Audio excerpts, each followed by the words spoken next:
The night my husband left me crying in the rain was the night I accidentally got into a car with the most dangerous man in the city. And it was the best mistake I ever made. The storm outside matched the chaos in my heart as I pressed my back against the cold brick wall of St. Mary's Children's Hospital.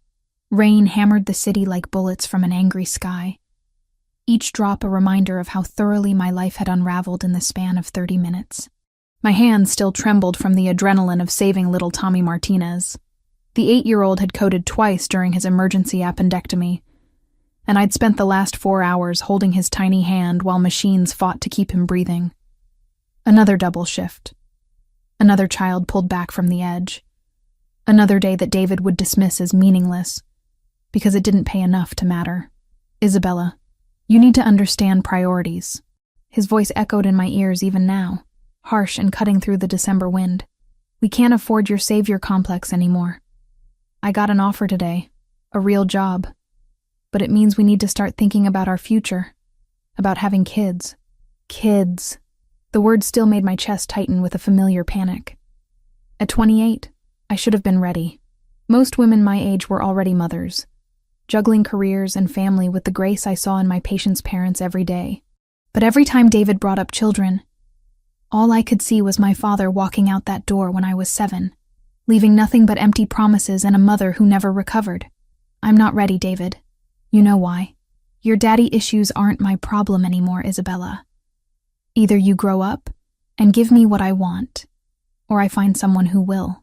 The argument had escalated from there, voices rising until other staff members started staring. David had grabbed my arm, his fingers digging into the soft flesh above my elbow, with a grip that would leave bruises. Maybe standing in the rain for a while will teach you to appreciate what you have at home. And then he was gone, squealing out of the parking garage in his rusted Honda, leaving me stranded 20 miles from our apartment with nothing but my purse and the thin scrubs that offered no protection against the winter storm. I fumbled for my phone, fingers numb with cold as I tried to call an Uber. The screen flickered once, twice, then went black. Dead battery. Of course. Damn it, I whispered, shoving the useless device back into my pocket. The parking garage was nearly empty now. Just a few scattered vehicles belonging to night shift staff who wouldn't leave for hours. I could walk back inside and ask for help, but the humiliation of explaining why my husband had abandoned me felt worse than freezing to death. That's when I saw it. A sleek black sedan idling near the exit ramp, hazard lights blinking in a steady rhythm that seemed almost like a heartbeat in the darkness. Through the rain-streaked windshield, I could make out the silhouette of someone in the driver's seat. My Uber. It had to be. The timing was too perfect to be anything else. I ran toward the car, heels clicking against wet concrete, my nurse's bag bouncing against my hip. The rear passenger door was unlocked, and I slid inside with a gasp of relief, grateful to escape the storm even if it was just for the ride home. Thank God, I breathed, wiping rain from my face with the back of my hand. I thought you'd canceled when I didn't answer my phone. The battery died, and my husband... Where the hell did you come from? The voice that interrupted me was nothing like I expected from an Uber driver. It was deep, cultured, with an accent I couldn't place. Italian, maybe. Rich as dark chocolate and twice as dangerous. I looked up and felt the world tilt beneath me. The man in the back seat wasn't a driver at all.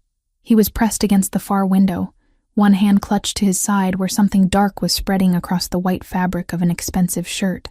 Even in the dim light from the dashboard, I could see the sharp angles of his face, the way shadows pooled in the hollows of his cheeks. His hair was black as the storm outside, slicked back from a forehead that spoke of intelligence and ruthlessness in equal measure. And his eyes, God, his eyes were the color of winter sky just before a blizzard. Pale gray blue and so intense, they seemed to look right through me to places I'd forgotten existed. I'm sorry, I stammered, already reaching for the door handle. I thought this was my ride. I'll just... Stay still. The command was quiet, but absolute. Marcus, drive. The driver, whom I hadn't even noticed before, nodded once and pulled away from the curb. I felt trapped between politeness and panic, unsure whether I was being kidnapped or simply caught in a case of mistaken identity. Please, I really need to get out. This is just a misunderstanding. The stranger studied me with those unnerving eyes, taking in my soaked scrubs, my trembling hands, the way I was pressed against the door like a cornered animal. "Who left you out there?" The question was so unexpected that I answered before I could think better of it. "My husband. He was teaching me a lesson." Something dangerous flickered in his expression. What kind of lesson requires leaving a woman alone in a storm? I wrapped my arms around myself, suddenly aware of how pathetic I must look, the kind that shows me what I have to lose if I don't give him what he wants. And what does he want? Children, a family, things I'm not ready to give him. The words spilled out before I could stop them. 3 years of marriage counseling and buried resentment flowing like blood from a wound. He thinks I'm broken because I won't just snap my fingers and become the perfect wife. The man was quiet for a long moment, still watching me with that unsettling intensity. When he spoke again, his voice was softer, but no less commanding. "Some lessons are more dangerous than others, Isabella." My blood turned to ice. "How do you know my name?" He didn't answer immediately. Instead, he shifted slightly, and I caught a glimpse of what looked like a gun holstered beneath his jacket. The spreading stain on his shirt was definitely blood, and from the way he held himself, the wound was serious. "You're hurt," I said, my medical training overriding my fear. "You need to get to a hospital." "No hospitals." "But you're bleeding. That looks like—" "I said no hospitals." The steel in his voice left no room for argument. "Marcus, take us home." "Sir, shouldn't we drop the lady off first?" "No." His eyes never left mine. "I think Mrs. Parker and I have more to discuss." The fact that he knew my married name sent fresh terror racing through my veins. This wasn't a random encounter.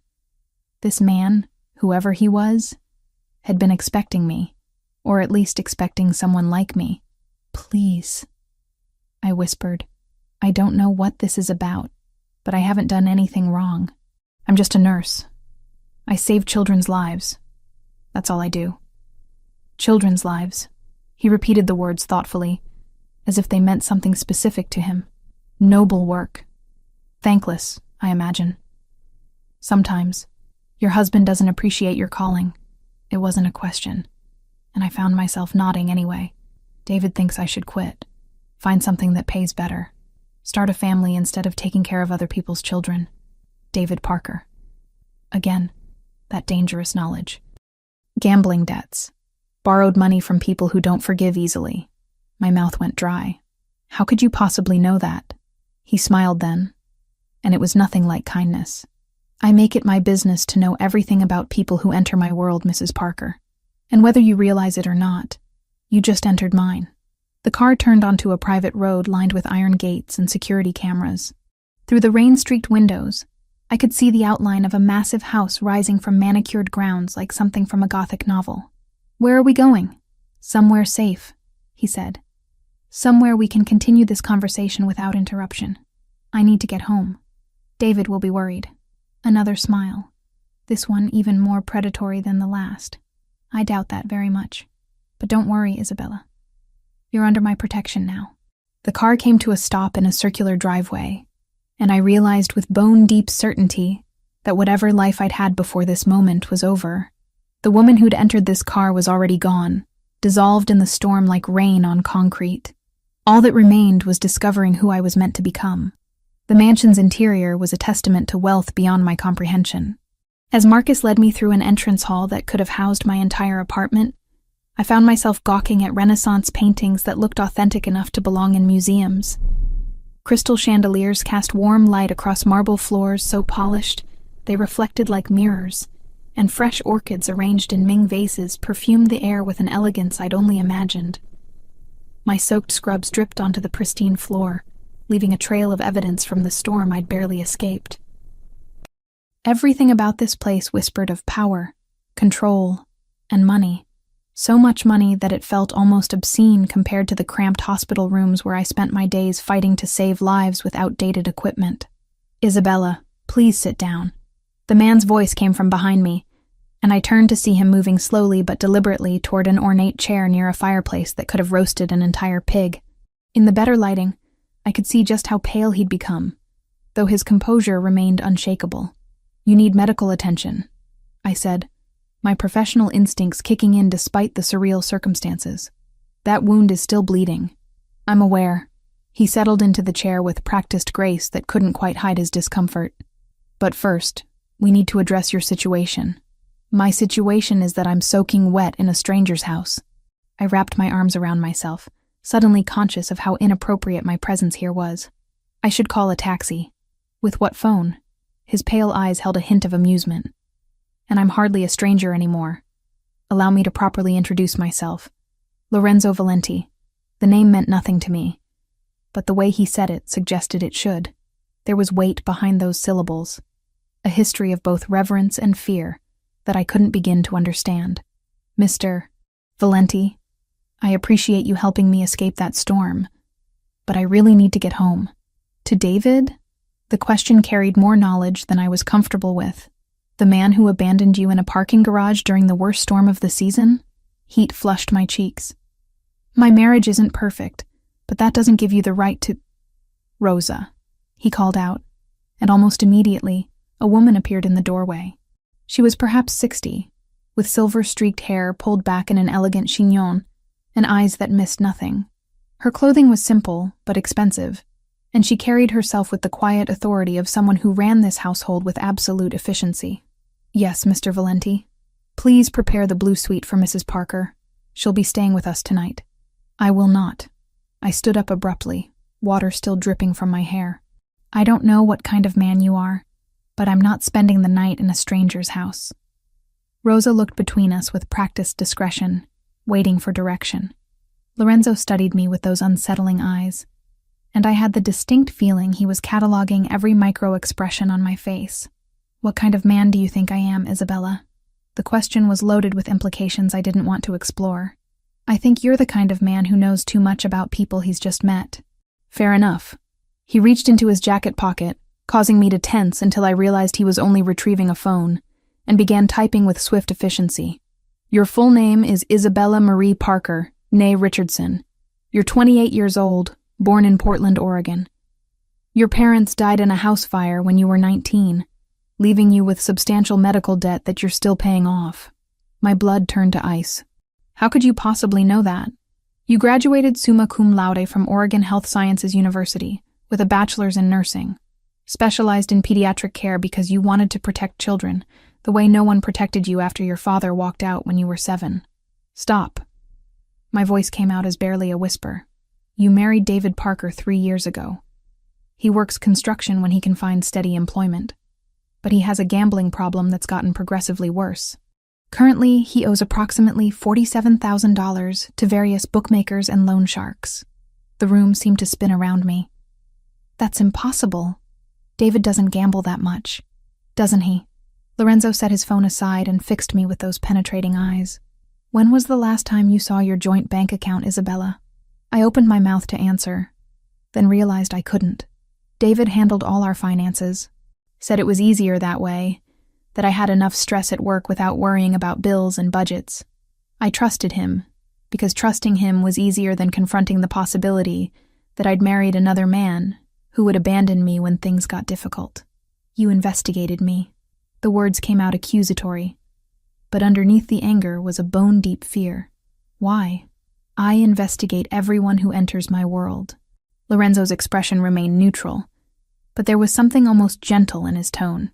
And whether you realize it or not, you entered my world the moment you got into that car.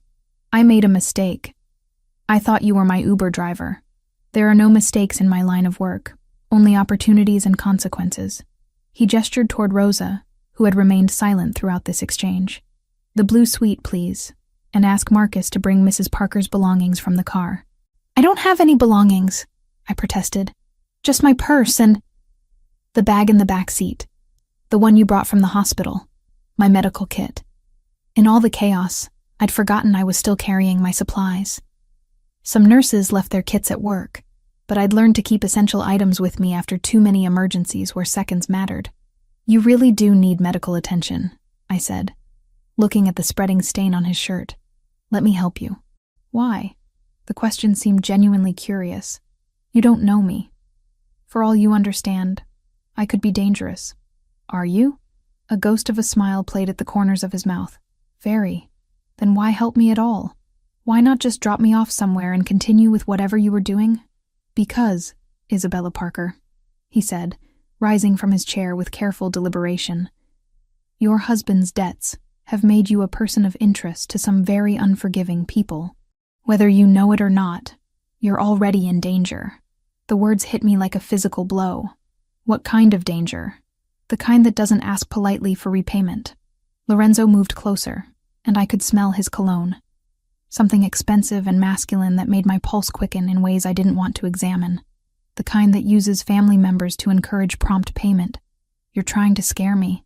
I'm trying to save your life. His voice dropped to barely above a whisper. Your husband borrowed money from people who consider breaking kneecaps a reasonable collection method. You think they won't use a pretty nurse to motivate him? My legs felt suddenly weak. I sank back into the chair, mind reeling with implications I'd been too naive to consider. All those late nights David claimed to be working extra shifts. All those mysterious phone calls he took in the other room. All those times he'd been evasive about money, about bills, about why we could never seem to get ahead despite both of us working full-time. How much does he really owe? I asked. More than he can pay. Lorenzo's expression was almost sympathetic. More than he'll ever be able to pay without help.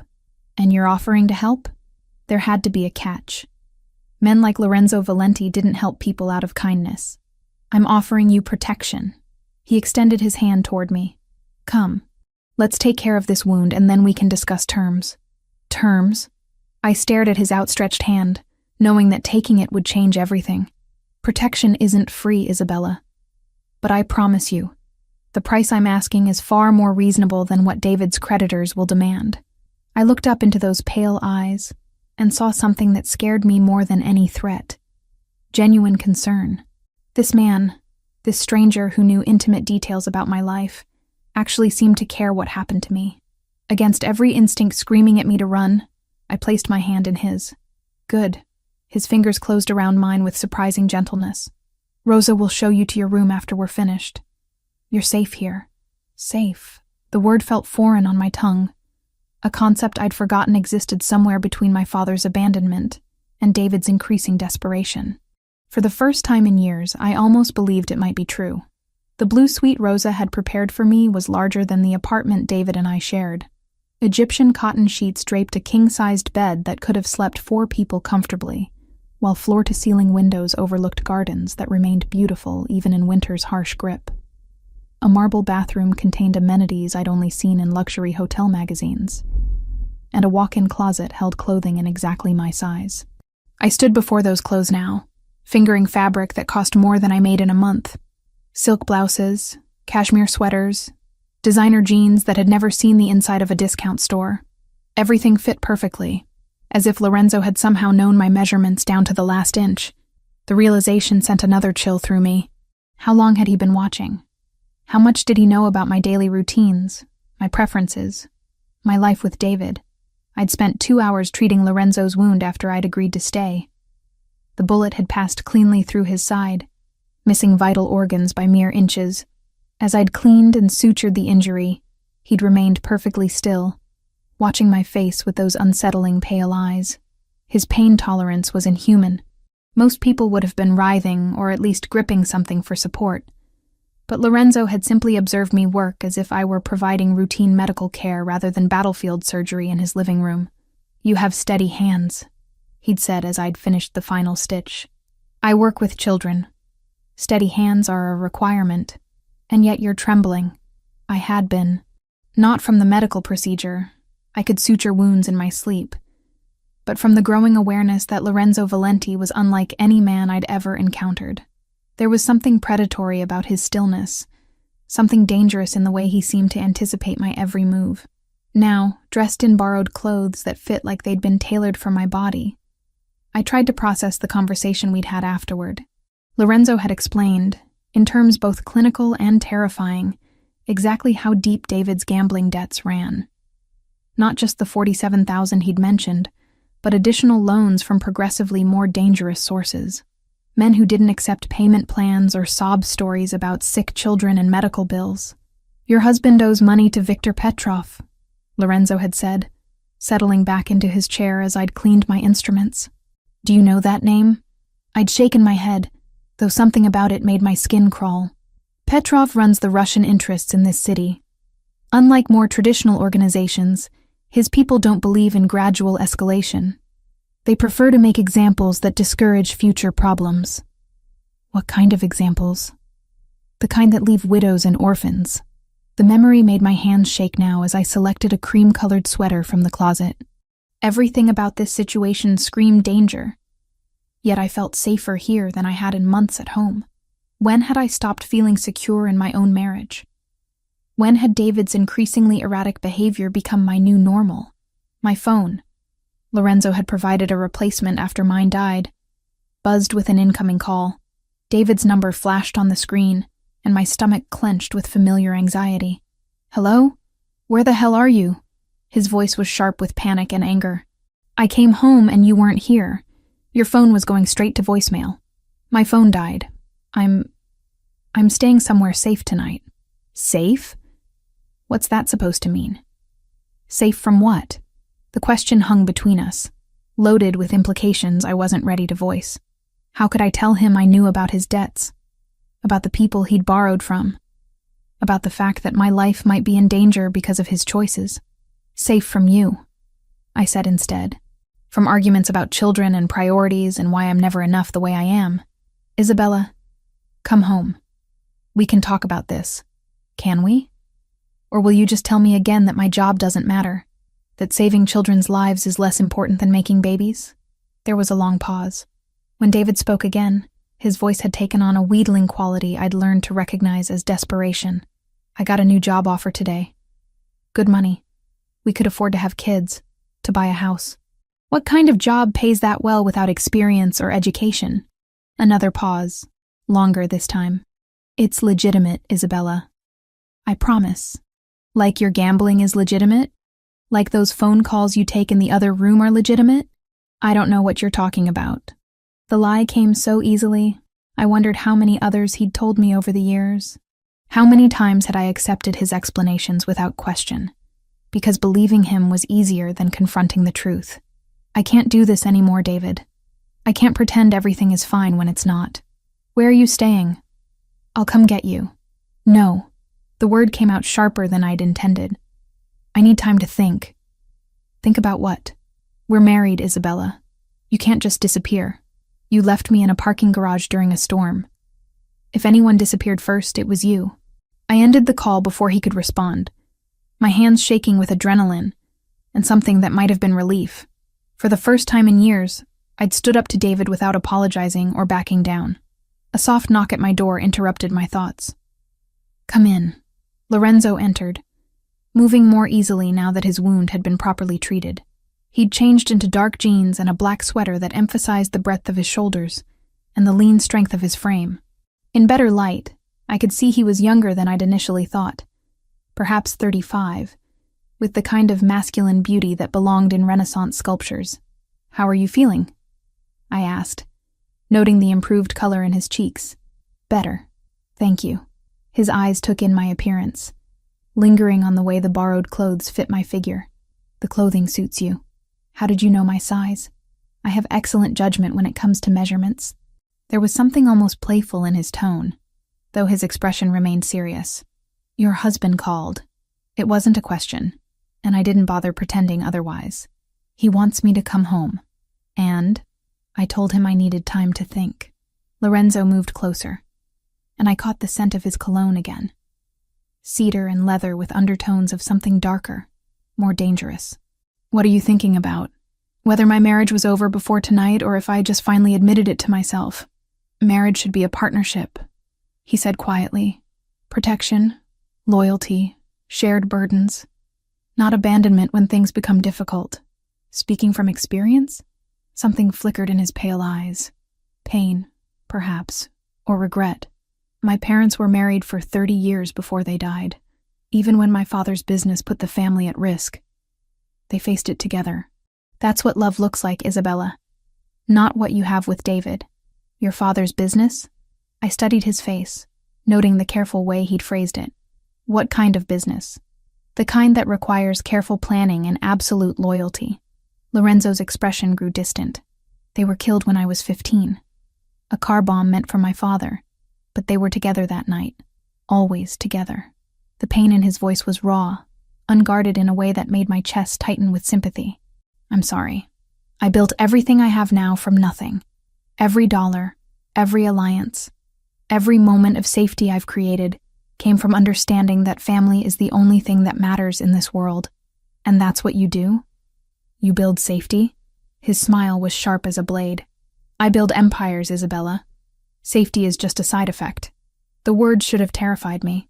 Instead, I found myself drawn to the confidence in his voice, the absolute certainty that he could protect what belonged to him.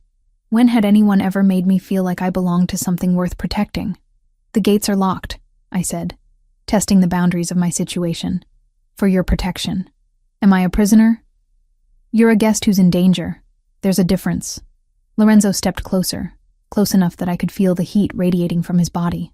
But I won't lie to you, Isabella. Leaving right now would be extremely unwise. The admission sent heat pooling low in my belly. Not fear, but something far more dangerous. This man who knew too much about my life, who commanded loyalty and inspired terror, was offering me something David never had. Honest protection, without conditions or expectations. What happens tomorrow? I asked.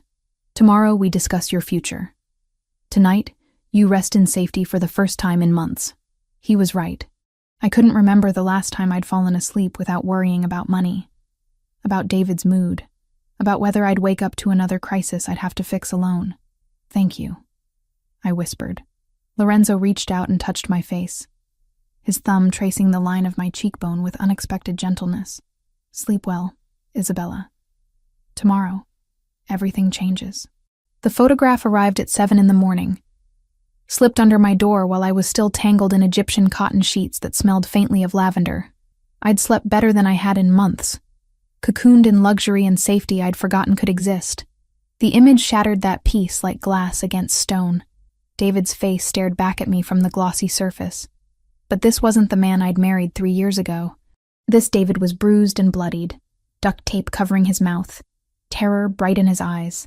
Someone had written across the bottom in red ink, "Trade the nurse for the husband. 1 hour, or he dies slowly." My hands shook so violently I nearly dropped the photo. This couldn't be real. Things like this didn't happen to people like me. I was a pediatric nurse who saved children's lives and went home to a modest apartment. I wasn't someone who received ransom demands written in what looked suspiciously like blood. But the evidence was undeniable. David was in the hands of people who made their living through violence, and somehow I'd become a bargaining chip in a game I didn't understand. I threw on the first clothes I could find, yesterday's jeans and sweater, and ran through the mansion's corridors, my bare feet silent on the marble floors.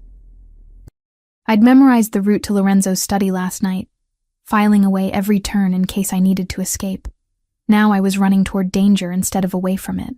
The study door was already open when I arrived, gasping and clutching the photograph like a lifeline. Lorenzo stood behind his massive desk, speaking in rapid Italian to Marcus and 2 other men I didn't recognize. All 4 turned when I burst through the doorway. "They have David," I said without preamble, holding up the photo. "Someone has my husband." Lorenzo's expression didn't change, but something dangerous flickered in his pale eyes. He gestured for the other men to leave, then moved around the desk to take the photograph from my trembling hands. "Viktor Petrov," he said after studying the image for a moment. "This is his work. The Russian you told me about." My voice sounded hollow, distant. "The one David owes money to." "Among others, yes." Lorenzo set the photo aside and fixed me with his penetrating stare. "When did this arrive?" "Just now." It was under my door. I wrapped my arms around myself, suddenly cold, despite the warmth of the room. "They want to trade me for him. 1 hour. That's not going to happen." The certainty in his voice should have been comforting, but it only amplified my panic. "You don't understand. If I don't go, they'll kill him. If you do go, they'll kill you both." Lorenzo moved closer, his presence somehow both threatening and reassuring. "This isn't about the money anymore, Isabella. This is about sending a message. What kind of message? That no one takes what belongs to me without consequences. The possessive pronoun hit me like a physical blow. I don't belong to you. Don't you? His voice dropped to barely above a whisper. You're wearing my clothes, sleeping in my house, under my protection. You've seen my vulnerabilities, touched my blood. In my world, that creates bonds that don't break easily. I'm married to another man, a man who gambled away your future and put your life in danger. Lorenzo reached out and touched my face, his thumb tracing the line of my jaw. A man who left you in a storm because you wouldn't give him children you weren't ready for. The gentle touch made my pulse quicken in ways I didn't want to examine. This was wrong. I was married, frightened, trapped between two dangerous men who both seemed to think they had claims on my life. Yet something about Lorenzo's proximity made rational thought nearly impossible. We have to help David, I insisted. Whatever you think of him. He doesn't deserve to die because of gambling debts. And what about what you deserve, Isabella? Lorenzo's hand moved to cup the back of my neck, fingers tangling in my hair. When do you get to choose your own life, instead of cleaning up other people's mistakes? The question cut deeper than I expected. When had I stopped making choices for myself? When had my entire existence become about managing David's problems, working extra shifts to cover his losses, pretending our marriage wasn't slowly suffocating me? I made a choice when I said my wedding vows. Vows to a man who breaks every promise he makes. Lorenzo stepped closer, close enough that I could see the silver flecks in his pale eyes. Vows to someone who would trade your safety for his own convenience. You don't know him like I do. I know he's never looked at you the way I am right now. The words hung between us, heavy with implications I wasn't ready to face. Lorenzo was right. David had never looked at me like I was precious, irreplaceable, worth protecting at any cost. Even in our early days, his attention had felt casual, distracted, like I was a pleasant accessory to his real life, rather than the center of it. But this man, this dangerous stranger who commanded empires and inspired fear, looked at me like I was the most important thing in his world. The Russians won't negotiate, Lorenzo continued, his voice soft but implacable. This photograph is theater. They've already decided David's fate. Then we have to try something else. Desperation made my voice crack. There has to be another way. There is. His thumb traced across my lower lip, and I felt heat pool low in my belly despite the gravity of our situation. But it requires you to trust me completely. What are you asking? Let me handle Viktor Petrov. Let me protect what's mine. And David will face the consequences of his choices. Lorenzo's expression hardened, as will everyone else who thought they could take from me without paying the price. Before I could respond, the sound of gunfire erupted from somewhere in the house. Not the sharp crack of pistols, but the rapid staccato of automatic weapons. Lorenzo immediately pushed me behind his desk, his own gun appearing in his hand with practiced speed. "Stay down," he commanded, moving toward the window with fluid grace despite his recent injury. More gunshots, closer now, shouting in multiple languages. The sound of breaking glass from somewhere below us. "They're here," Lorenzo said grimly. "Victor decided not to wait for your answer. What do we do?" "We survive." He was already moving toward a wall panel I hadn't noticed before. It slid aside to reveal a hidden passage. "There's a safe room behind the wine cellar. Marcus will—" The study door exploded inward, wood splintering as armed men in tactical gear flooded through the opening. Lorenzo spun and fired twice, dropping the first two intruders before diving behind a leather chair for cover. I pressed myself against the floor behind the desk, heart hammering so hard I thought it might burst. This wasn't my world. I saved children's lives in sterile hospital rooms, not firefights in mansions. The smell of gunpowder and blood filled the air, mixed with shouts in Russian and Italian. "Isabella!" Lorenzo's voice carried over the chaos. The passage. "Now!" I started crawling toward the hidden door, staying low as bullets shattered priceless artwork and embedded themselves in walls that had probably stood for generations.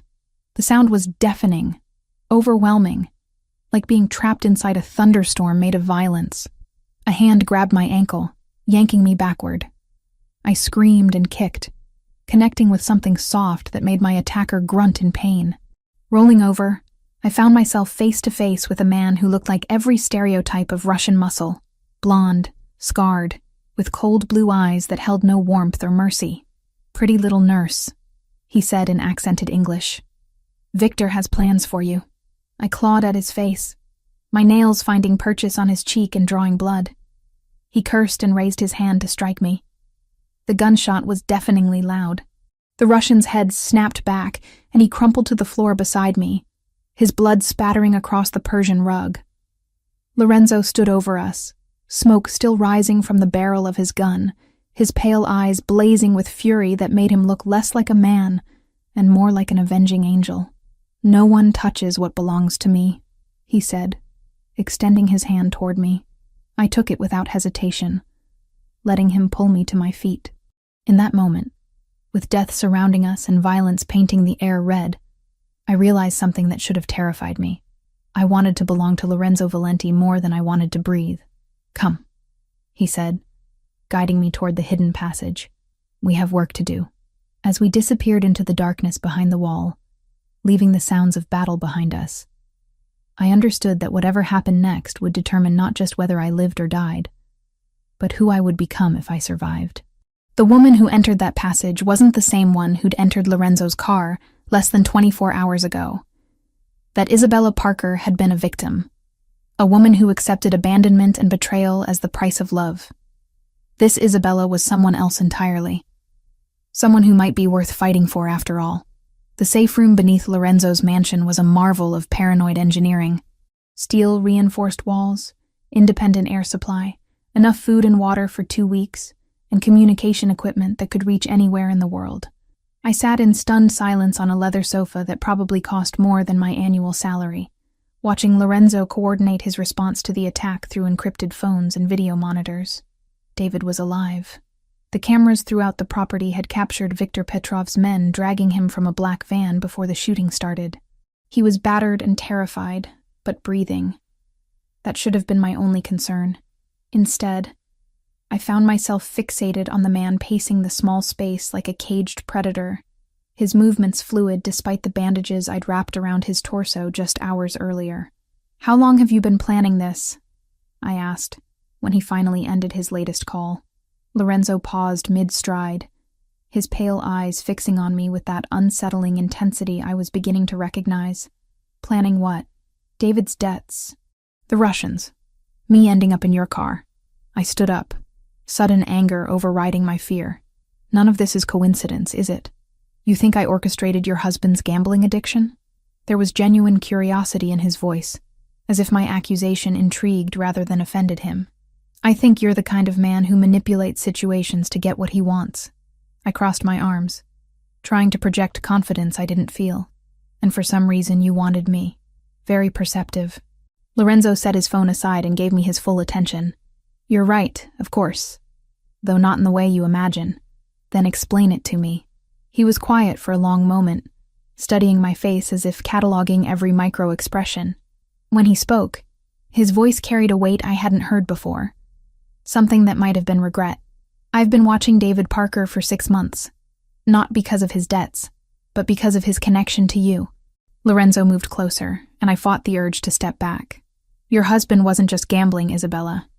He was laundering money for Viktor Petrov." The words hit me like a physical blow. "That's impossible."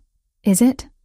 All those construction jobs that paid cash, the mysterious phone calls, the sudden influx of money followed by devastating losses." Lorenzo's expression was almost sympathetic. David was cleaning Russian funds through a network of legitimate businesses. The gambling debts were just cover for what he was really doing. My legs felt suddenly weak. I sank back onto the sofa, mind reeling with implications I'd been too naive to see. He was working for them, among others. David is what we call a useful idiot, someone who does criminal work without understanding the larger picture. Lorenzo sat beside me, close enough that I could smell his cologne. But useful idiots become liabilities when they start asking questions or getting greedy. So Victor decided to eliminate him. Victor decided to use him as bait. David's real value wasn't his money laundering skills. It was his access to you. I stared at Lorenzo, feeling pieces of a puzzle clicking into place with sickening clarity. Me? Why would anyone want access to me? Because you work at St. Mary's Children's Hospital. Because you have access to medical records, patient information, surgical schedules. Lorenzo's voice dropped to barely above a whisper. Because several of my associates' children received treatment there, and their medical information would be invaluable to my enemies. The scope of the conspiracy took my breath away. You think they wanted me to spy on your people's children? I think they wanted to use you as leverage against me. Information about when certain patients would be most vulnerable, when security would be lightest. Lorenzo's jaw tightened. Victor has been trying to find weaknesses in my organization for years. What better way than through innocent medical professionals who wouldn't even realize they were being used? But I never gave anyone information about patients. I would never. I know. His voice softened unexpectedly. That's why I intervened. Intervened how? But even as I asked, I was beginning to understand. You manipulated David's debts, made sure he owed more than he could pay. I encouraged his existing weaknesses, yes. Made sure his gambling losses mounted quickly enough that Victor would have to act. Lorenzo didn't look away from my accusing stare. I needed Victor to reveal his hand before he could properly recruit you. The betrayal cut deeper than I'd expected. Not just David's lies, but Lorenzo's manipulation. You used me as bait. I used you as bait to protect you. His hand moved toward mine, then stopped when I flinched away. If Victor had approached you gradually, gained your trust, convinced you that helping him would save your marriage or pay your bills, would you have refused? The honest answer terrified me. 3 months ago, desperate and exhausted, I might have been vulnerable to exactly that kind of manipulation. You don't know that, don't I? Lorenzo's pale eyes seemed to see straight through me. You've been cleaning up David's messes for 3 years, working double shifts to cover his losses, pretending your marriage wasn't slowly killing you because leaving seemed harder than staying. Each word was a surgical strike against defenses I'd spent years building. That doesn't give you the right to manipulate my entire life. No, he agreed quietly. It doesn't. But it gave me the responsibility to protect you from people who would have destroyed you without a second thought. By destroying my husband instead? By giving you the chance to see who David really was before it was too late. Lorenzo stood and moved to one of the monitors, where grainy security footage showed Victor's men positioning themselves around the mansion's perimeter. The question now is what you want to do with that knowledge. I stared at his back, emotions warring inside me like competing storms. Anger at his manipulation, fear for David's safety, and underneath it all, a terrible gratitude that someone had finally told me the truth about my marriage. What are my options? You can continue pretending David is worth saving. Go home, clean up this mess. Spend the rest of your life wondering when the next crisis will hit. Lorenzo turned to face me, and I saw something vulnerable in his expression. Or you can accept that some situations can't be fixed, only escaped. And if I choose escape, what then? Then you stay here, under my protection, and we figure out how to build something better than what you're leaving behind. The offer hung between us like a bridge over dangerous water. Crossing it would mean abandoning everything I'd thought I wanted, everything I'd tried to build with David. But staying on this side meant returning to a life that had been slowly suffocating me for years. I need to know David is safe first, I said finally. Lorenzo nodded, as if he'd expected nothing less. We'll get him back. But Isabella, he paused, searching for words. Don't mistake rescue for reconciliation. Some bridges burn completely, and trying to rebuild them only leads to more destruction. The sound of gunfire from above had stopped, replaced by the low murmur of voices and footsteps. Lorenzo's men, regaining control of the situation. Soon, we'd have to leave this underground sanctuary and face whatever came next. I thought about David, terrified and beaten in Victor's hands. I thought about 3 years of marriage built on lies and manipulation. I thought about the woman who'd entered Lorenzo's car 2 days ago, and the woman I was becoming in this steel-reinforced room beneath a mansion owned by a man who collected empires like other people collected art. When this is over, I said quietly, I want the truth. All of it. No more manipulation, no more protection through deception. And if the truth is uglier than the lies? I met his pale eyes without flinching. Then at least I'll know what I'm choosing. Lorenzo smiled then. the first genuinely warm expression I'd seen from him. "In that case, Isabella Parker, I think you're going to be very dangerous." The communication equipment buzzed with an incoming message. Lorenzo checked the screen, and his expression hardened back into the mask of controlled violence I was learning to recognize. "What is it?" I asked. "Victor wants to negotiate. He's offering to trade David for you, 1 hour, neutral ground. And I think it's time Victor Petrov learned that nobody takes what belongs to me." Lorenzo's smile turned predatory. "Are you ready to see how wars end, Isabella? Despite everything, the fear, the betrayal, the complete upheaval of everything I'd thought I knew about my life?" I found myself nodding. I was ready. The abandoned warehouse where Victor had chosen to meet reeked of rust and decay, its broken windows letting in shafts of pale winter sunlight that illuminated floating dust motes like dying stars. I stood behind a concrete pillar, heart hammering against my ribs as I watched the most dangerous men in the city position themselves for war. Lorenzo's plan was insane. Instead of negotiating or mounting a traditional rescue, he'd decided to use Victor's trap as an opportunity to end their conflict permanently. David was bait, Victor was the target, and somehow I'd become the key to destroying them both. "Remember," Lorenzo had said as we'd driven through empty industrial streets toward this moment of reckoning, "Victor believes you're an innocent pawn caught between forces you don't understand. Let him keep believing that until it's too late." Now, watching Victor Petrov emerge from the shadows with David stumbling beside him, duct tape over his mouth, hands bound behind his back, eyes wild with terror, I wondered if I really was as innocent as everyone assumed. The woman who'd entered Lorenzo's car 3 days ago would never have agreed to this plan. She would have begged for peaceful resolution, offered herself in exchange for her husband's safety, chosen martyrdom over violence. But that woman had died somewhere between discovering David's betrayal and feeling the touch of Lorenzo's hands.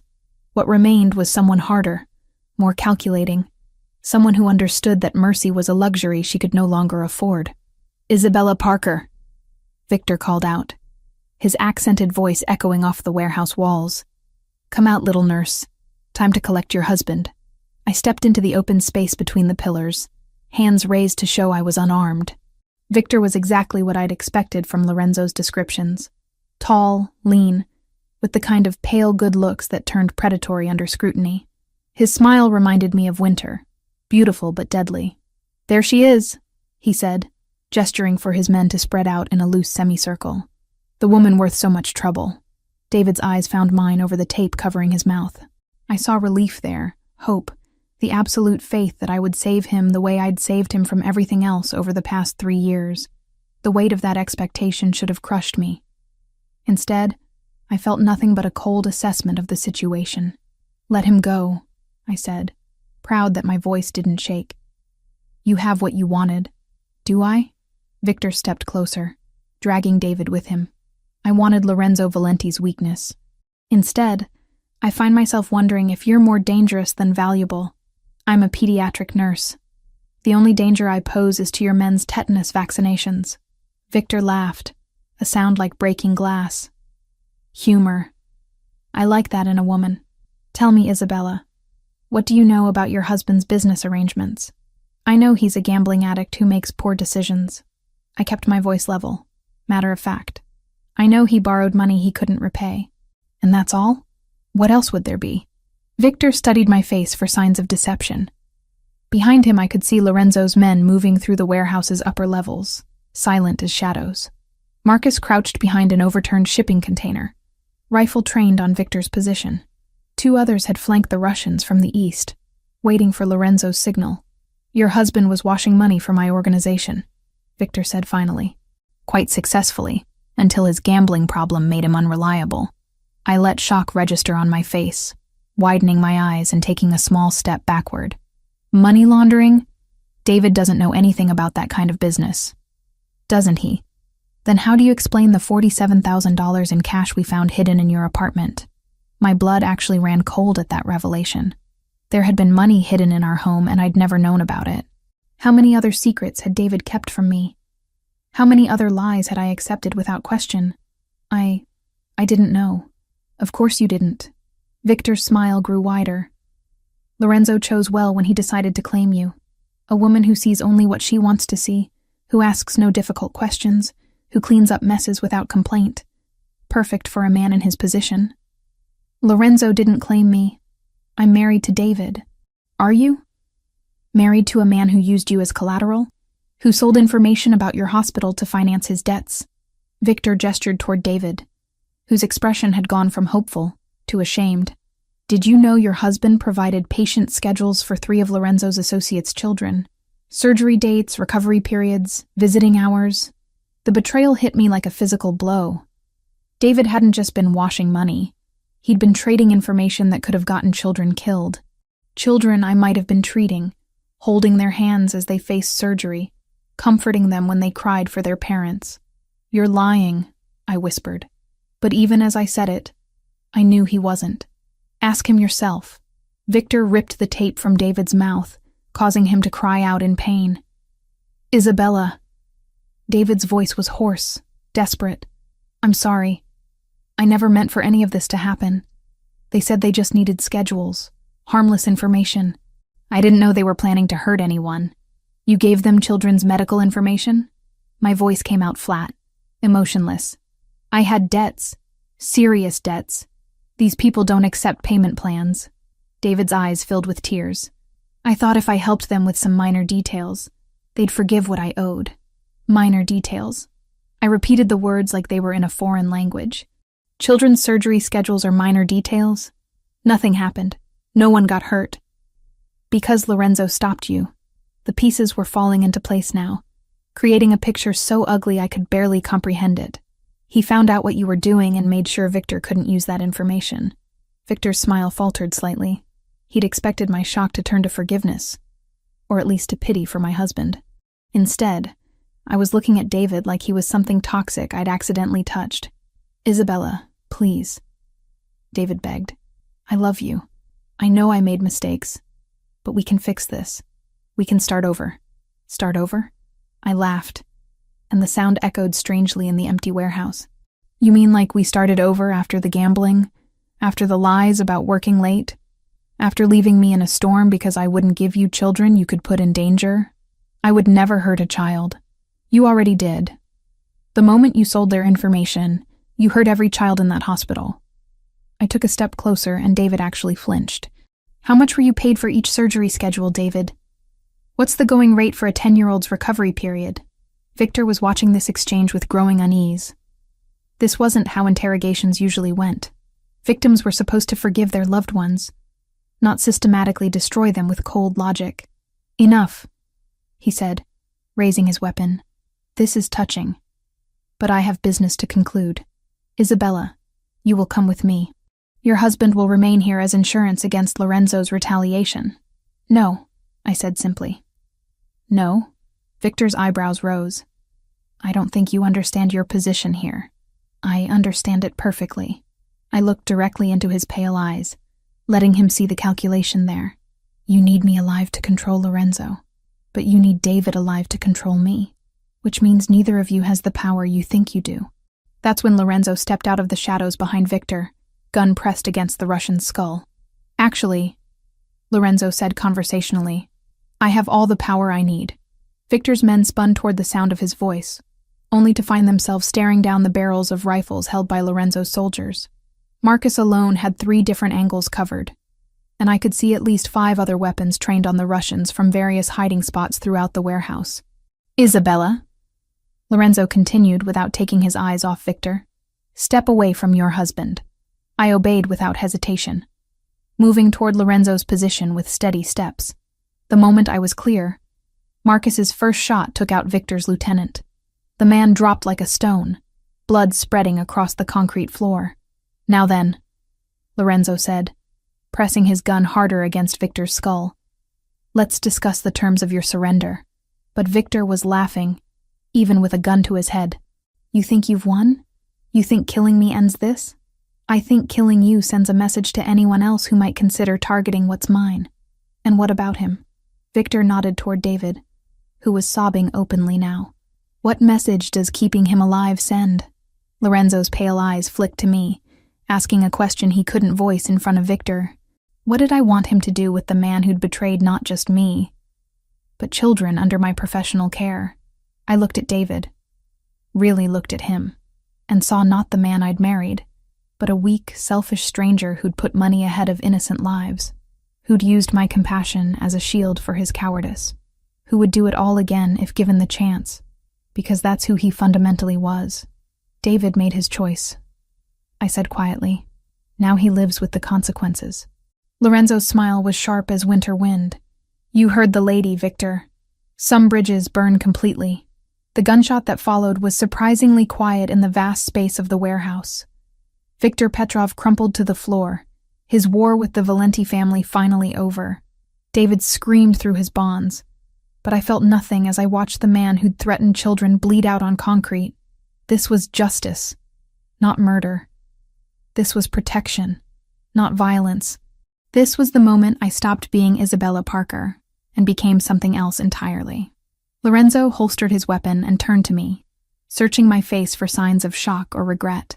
What he found instead was acceptance, resolution, and something that might have been relief. No going back now, he said softly. Good, I replied, and meant it completely. War came to the city in the form of unmarked vans and midnight explosions. 3 weeks after Victor's death, his lieutenants emerged from hiding like cockroaches scattered by sudden light. They wanted blood, Lorenzo's blood, and they were willing to burn down half the city to get it.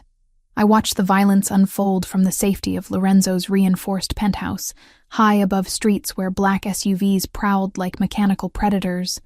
The news called it a gang war, territorial disputes between organized crime families. They had no idea they were witnessing the death throes of an empire built on the suffering of children.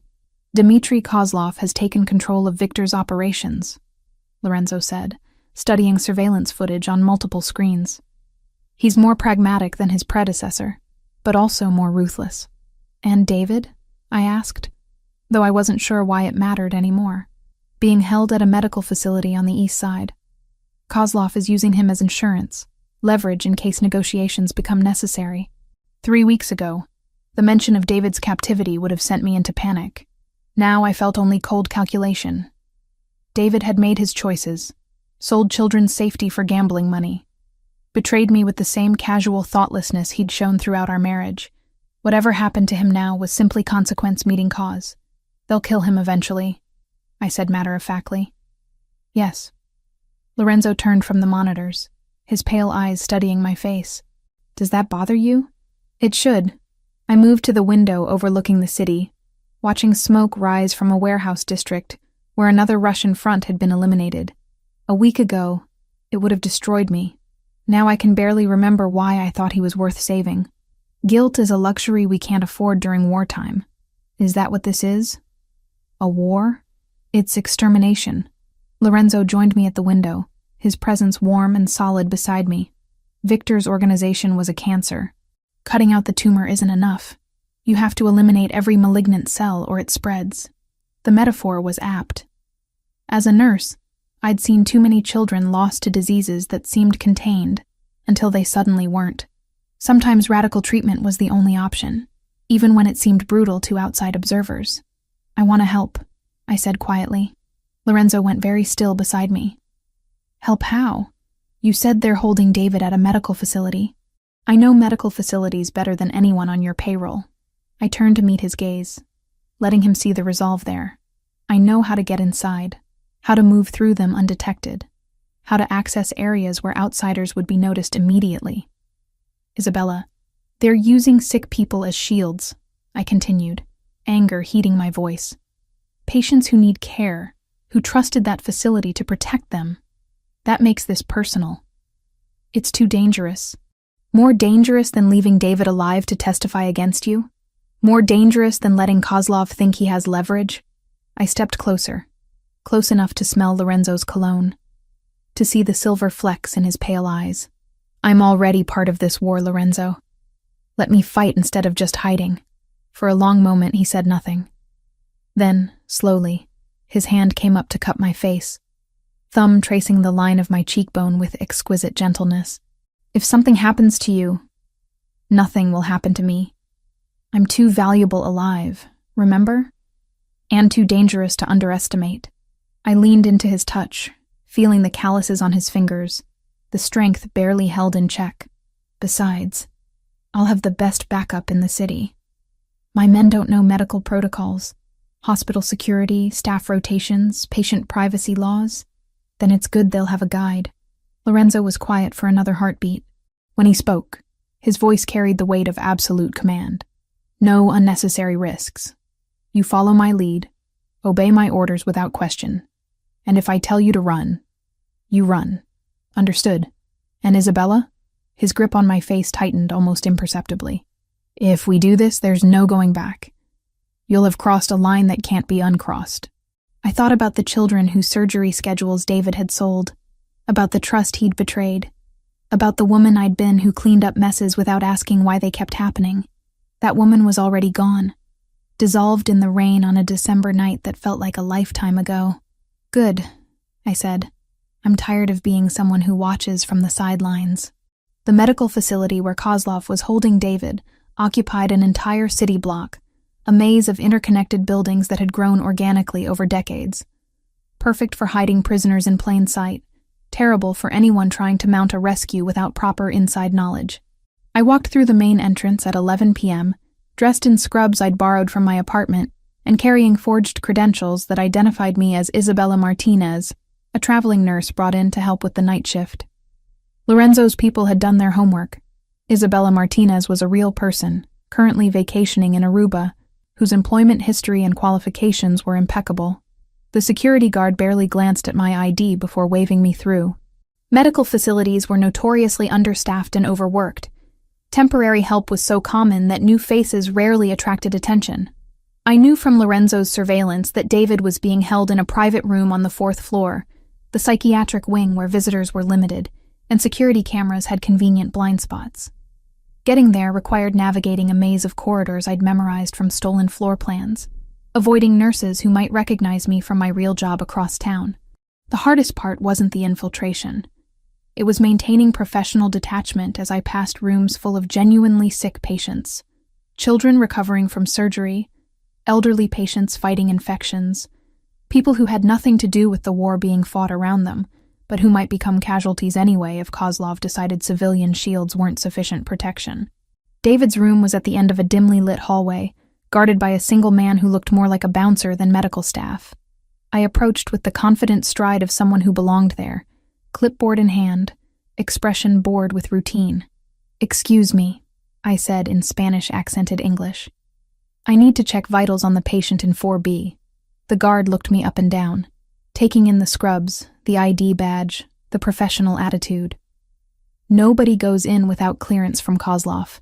Then get clearance. This man has a heart condition that requires monitoring every 4 hours.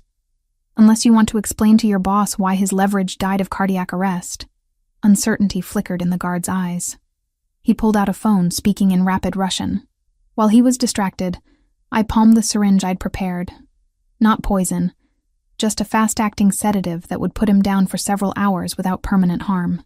"Kozlov says no visitors," the guard said, ending his call. "I'm not a visitor. I'm medical staff." I stepped closer.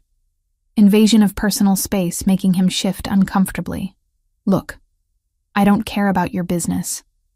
I don't want to know why this patient is here or what you're planning to do with him. I just need to make sure he doesn't die before you're finished with him."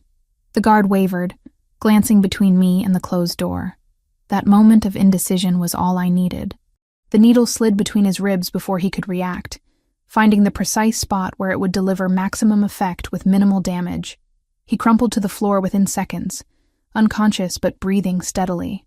I dragged him into a supply closet, then used his keycard to access David's room. My husband lay strapped to a hospital bed, face bruised and swollen from beatings, eyes glazed with whatever drugs they'd used to keep him compliant. He looked up when I entered, confusion flickering across his features. "Isabella?" His voice was slurred, uncertain. Why are you here?" "To end this." I moved to his bedside, checking his restraints with professional efficiency. "To make sure Kozlov can't use you anymore." "Use me?" David's eyes struggled to focus. "I don't understand." "I know." I prepared another syringe, this one containing a different substance entirely. Something I'd synthesized from supplies in Lorenzo's extensive collection. Something that would stop a heart without leaving obvious traces. You never did understand the consequences of your choices. Recognition dawned in David's eyes as he saw the needle. Isabella, please. I'm your husband. I love you. You sold information about children, David. Children I might have been treating, holding their hands while they faced surgery. I found a vein in his arm with practiced ease. You turned my profession into a weapon against innocence. I was desperate. I never meant... You meant to take the easy way out. You meant to let other people pay for your mistakes. The needle slid home smoothly, just like you always did. David's eyes widened as the drug took effect, his body arching against the restraints as his heart began to race, then falter. Isabella, please. I watched dispassionately as the man I'd married died, feeling nothing but relief that he could never hurt another child. When his heart stopped, I closed his eyes gently and straightened the blanket around his body. To anyone who discovered him later, it would look like cardiac arrest brought on by stress and poor health. The fire alarm began wailing as I left the room, right on schedule. Lorenzo's men had set charges in the building's basement, creating enough chaos and evacuation orders to cover my escape. In the confusion of patients being moved and staff running emergency protocols, one traveling nurse disappearing into the night would go completely unnoticed. I met Lorenzo in the parking garage 6 blocks away, his pale eyes searching my face for signs of trauma or regret. What he found instead was the calm satisfaction of someone who'd finally stopped cleaning up other people's messes and started solving problems permanently. It's done, I said, stripping off the bloody gloves and dropping them into the disposal bag he provided. Any complications? None. Kozlov just lost his primary leverage, and the city just lost a man who endangered children for gambling money. I looked back toward the medical facility, where emergency vehicles were arriving to handle the fire alarm. Justice served. Lorenzo pulled me against him, strong arms wrapping around me with possessive relief. Welcome to the family business, Isabella. I tilted my face up to his, finally ready to claim what I wanted instead of what I thought I deserved. About time. When he kissed me this time, it wasn't gentle or questioning.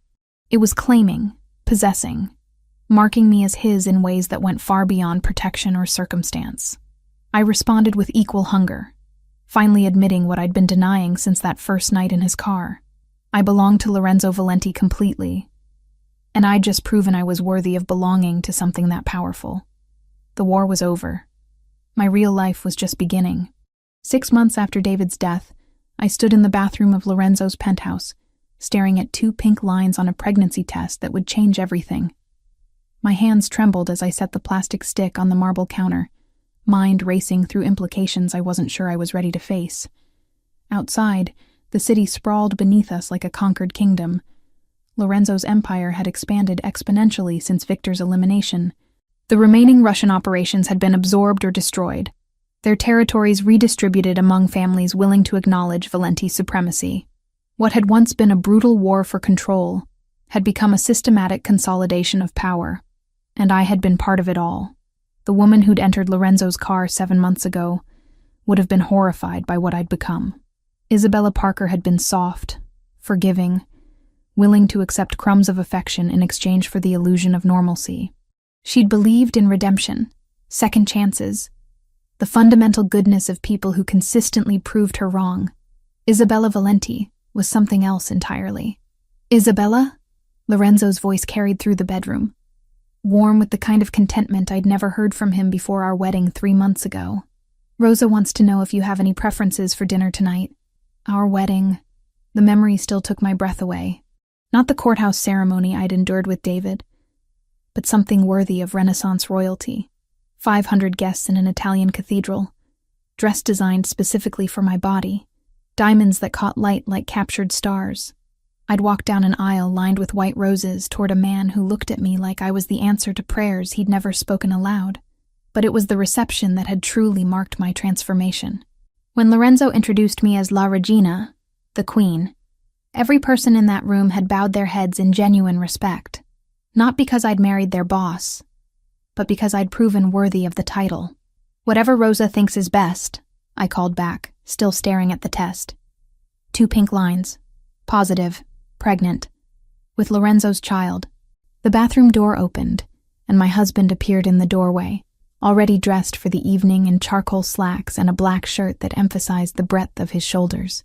6 months of marriage had only made him more beautiful to me, more essential than breathing. His pale eyes immediately found the pregnancy test on the counter. For a heartbeat, his expression went completely blank. Then something blazed to life in those winter sky depths. Something so intense it made my knees weak. "Isabella." My name was barely a whisper. "Are you—" "Yes." I turned to face him fully, letting him see the wonder and terror warring in my expression. "We're having a baby." Lorenzo crossed the bathroom in 2 swift strides, pulling me against him with trembling hands. His face buried in my hair, and I felt the shudder that ran through his powerful frame. "When?" His voice was muffled against my neck. "I'm probably 6 weeks along. Maybe 7. I pulled back to meet his gaze. Are we ready for this?" Lorenzo's smile was radiant, transforming his features from dangerous to devastating. "I've been ready since the night I found you in my car." The admission made my chest tight with emotion. "You have? I knew you were different. Special. The kind of woman who could stand beside me, not behind me." His hands moved to frame my face with exquisite care. "The kind of woman who could give me children worth building an empire for. And if those children ask questions about how Mommy and Daddy met, about what we do for work," Lorenzo's expression grew thoughtful, "we'll tell them the truth. That sometimes the world is dangerous, and protecting the people you love requires difficult choices. They'll know what we are. They'll know we're their parents, and that everything we do is to ensure they never have to make the same choices we did." Lorenzo's thumb traced the line of my cheekbone. "They'll know they're loved beyond measure." The certainty in his voice steadied something inside me I hadn't realized was shaking. This wasn't how I'd imagined becoming a mother, married to a man who commanded criminal enterprises, pregnant with a child who would inherit both vast wealth and dangerous enemies. But standing in Lorenzo's arms, feeling the strength and protection he radiated like heat, I couldn't imagine wanting any other future. 2 years later, I said suddenly. "What?" I smiled, imagining our future with sudden crystalline clarity. "Ask me in 2 years if I regret any of this. Ask me if I miss the woman who got into your car that night. And what will you tell me? That Isabella Parker died in a storm, and Isabella Valenti was born from her ashes." I rose on my toes to kiss him, pouring all my love and certainty into the connection.